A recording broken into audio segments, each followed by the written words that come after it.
Noong nakaraang July 28, 2009, muli na namang hinangaan ng bansang Pilipinas sa tradisyonal na Ifugao dance na pinamagatang Hudhud na ipinamalas ng ating kababayang Ifugaos na nagmula pa sa Cordillera Mountain Province. Ang grupo ay tinawag na Hagiyo na sa Tagalog ay Mabuhay. Ganap na ikawalo ng gabi nang simula na ng sabing palabas at ito ay ginanap sa malabunduking garden ng Philippine Embassy na animo ay nagmistulang rice terraces. Tuwang-tuwa na pinanood ng mga kababayan natin na naninirahan at nagtatrabaho dito sa Paris at gayon din ang mga lokal na Franses. Ito ang kauna-unahang pagtatanghal ng Hagiyo sa France na kung saan sila ay naimbitahan sa Festival de Culture du Monde sa Ghana, Auvergne na ginanap noong ika-16 hanggang 26 ng Hulyo, taong pangkasalukuyan. Ayon kay Miss Maribel Dolnuan Bimoya, Group Coordinator ng Hagiyo, ang kanilang performance ay hinangaan ng mga taga-Ganat, lalo na ang kanilang street dancing na kakaiba kumpara daw sa European street dance. First time po namin na na-invite dito sa Europe, particularly dito sa France. We were invited to join the Festival de Ghana sa Ghana, France, which is in the central part of France. I think they appreciated very much yung fact na may isang grupo from the Philippines na naiiba dun sa mga European dances. Especially, I think they really appreciated yung sa street dancing when we were beating the gongs and dancing in the streets.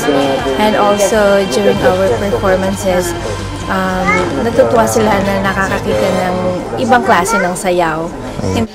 Dugtong pa niya pagkatapos ng kanilang performance ay hinabol sila ng mga nanood at ito ay upang magpaturo. Sa isang village na pinuntahan namin, Ebriu ang pangalan.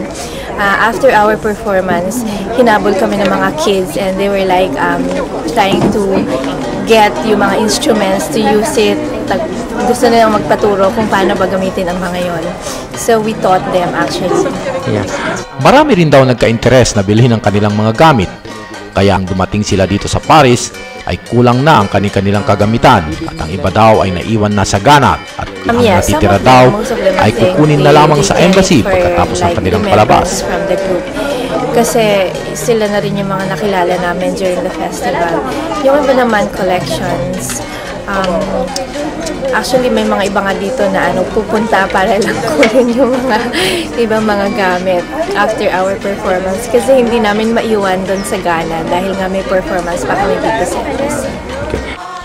Bukod sa pagsasayaw ay inawit din nila ang Ifugao song sabay sigaw ng Hagiyo. Kaya kumadang yan hantun gobre I am truly an Ifugao. I sing the songs Alim and Hudhud.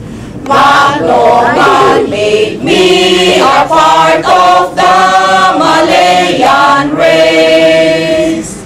I am truly an Ifugao.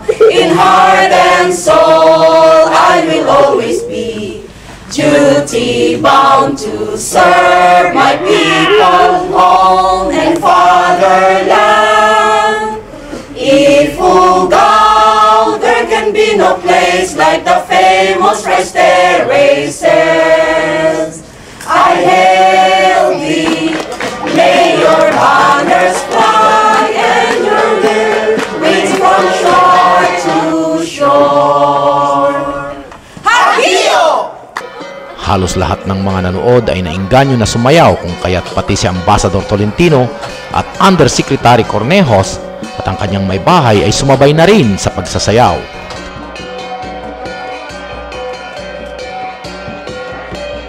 Maging ang mga Pranses ay masaya ding sumabay.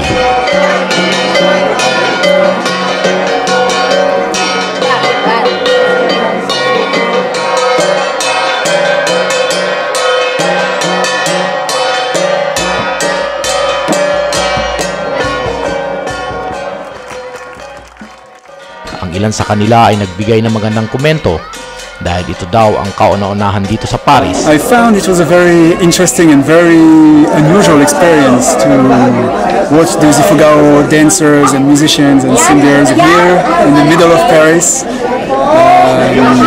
And I think the way they did it was really enjoyable because they have this way that people have in the Philippines of turning everything into a friendly event where everybody can join and everybody can feel together, that sense of togetherness. And I think they succeeded in bringing this, though they were playing this very unusual, strange instrument, these gongs and these wooden sticks. Myself, I saw there was a drum, so being a musician, I grabbed the drum because that's what I do best. So that was my way of joining that beautiful gathering.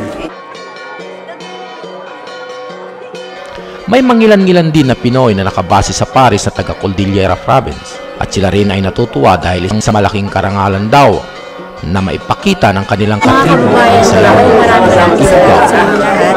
At nagpapasalamat ako na nagpe-perform kayo dito sa Paris kung saan nananariwa ang Pilipino sa inyo na sa kabila ng malayong lugar, papatunayan nyo ang kakayahan nyo at kagalingan nyo sa ibabaw ng mundo. At proud ako sa inyo at sana ang dugong nananalayang tayo Pilipino ay huwag nyo makalimutan kahit saan kayo makarating. Matapos ang palabas, inanyayahan ng Knights of Rizal Parish Chapter sa pangunguna ni Sir Jesse Sharif Umali, Parish Chapter Commander, at ang kanyang mga kasamahan upang mamasyal at magpakuha ng souvenir photo sa sikat na Eiffel Tower. Mula dito sa Embahada ng Pilipinas sa Paris, Richard Villanueva, nag-uulat para sa Balitang Paris.